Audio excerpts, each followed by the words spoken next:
Hi friends, praise అలాడ్. నేను మీ సమయలు. చిన్న పాత్ర చెప్తా.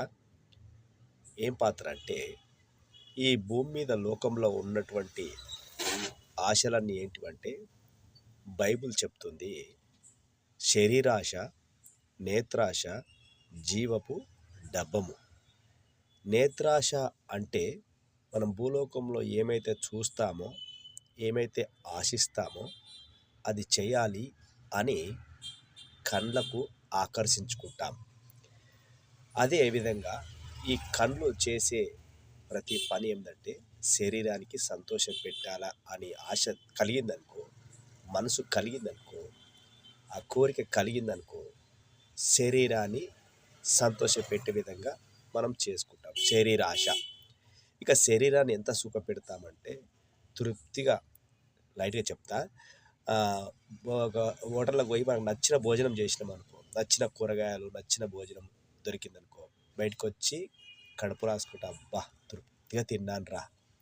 ఎంత బాగా అంటే మన శరీరం ఎంత సంతోషపడిందో కదా! అట్లాగే పాపం విషయంలో గిట ఆ కళ్ళు చూసిన దాన్ని మనము ఆకర్షించుకున్నప్పుడు, మనకు నచ్చింది ఆకర్షించుకున్నప్పుడు, నచ్చిందే కరెక్ట్ దొరికినప్పుడు, ఆ పాపం దొరికినప్పుడు, ఆ శరీరము సంతోషపడి ఆనందించినప్పుడు, అబ్బా! ఎంత తృప్తిగా ఉందో, ఎంత సంతోషమో, నా శరీరం ఎంత మంచి హాయిగా ఉంది ఈరోజు అనిపిస్తుంది. అంటే పాపము అనేది అంటే శరీరాశ. ఇక నేత్రాశ, శరీరాశ ఇవి రెండు. ఇక జీవపు డబ్బం అండి.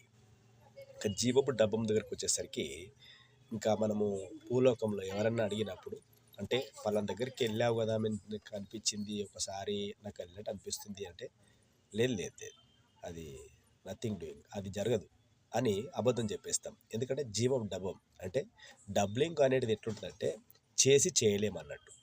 ఆ క్రీస్తు దగ్గరకు వచ్చేసరికి, యేసుప్రభు దగ్గరకు వచ్చేసరికి ఆ పాపములు ఒప్పుకోమని మనని చెప్పినప్పుడు ప్రాశ్చాత్తాపన మనలో మొదలవుతుంది. మన మనస్సాక్షి మనల్ని గద్దిస్తుంది. కాబట్టి ఎప్పుడైనా శరీరాశ, నేత్రాశ, జీవపు డబ్బం, డబ్లింగ్ అనేది మన జీవితంలో జరుగుతూనే ఉంటుంది. కాబట్టి పాపుల కోసమే క్రీస్తు వచ్చాడనేది సత్యం. అదేవిధంగా మనము ఈరోజు ఈ మూడిటి కోసము ప్రస్తావించాం కదా. ఓకే. భూమి మీద మనిషికి కావాల్సింది సంతోషమా, సమాధానమా? చెప్పండి.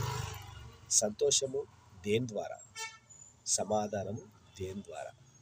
ఓకే. సంతోషం అనేది పాపం వల్ల వచ్చిందనుకో నష్టమే. సంతోషం అనేది మంచి అనే దాని ద్వారా వచ్చిందనుకో నువ్వు ధన్యుడవు. అదేవిధంగా